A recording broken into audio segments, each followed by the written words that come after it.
আমার প্রিয় দিদিমণি অপু বিশ্বাস। অপু বিশ্বাসকে উদ্দেশ্য করে একজন একটা পোস্ট করেছে, লিখেছেন ২ দিন ২ টা ইন্টারভিউতে যায় অপু বিশ্বাস। কিন্তু আলসেমির কারণে ব্লাউজ চেঞ্জ করতে ভুলে গেছে। ওহ মাই গড! তাই নাকি?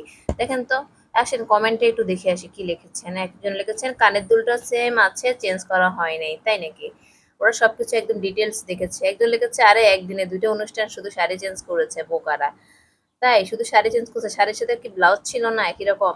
এমডি ফারুক লিখেছেন, "কারণ উনি ১ সপ্তাহে গোসল করে না এর জন্য এরকম।" ও আচ্ছা তাই।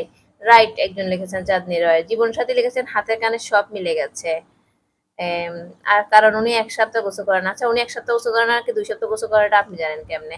আর শাড়ি ২ টা পড়েছে যখন শাড়ির সাথে তো ব্লাউজও থাকার কথা ছিল। উনি হয়তো এটা বলেছেন পাবলিক উনাকে নিয়ে এটা বলাবলি করে। কারণ উনি একটু সেলিব্রিটি, ঢালিউড কুইন আর মানুষ উনার এগুলা ফলো করে। উনি জানে। তাই জন্য উনি একটু টাইমলাইনে থাকার জন্যই এমন করেছে। আপনারা এত দুষ্ট কেন? এত কিছু চোখ দেন কেন? হ্যাঁ?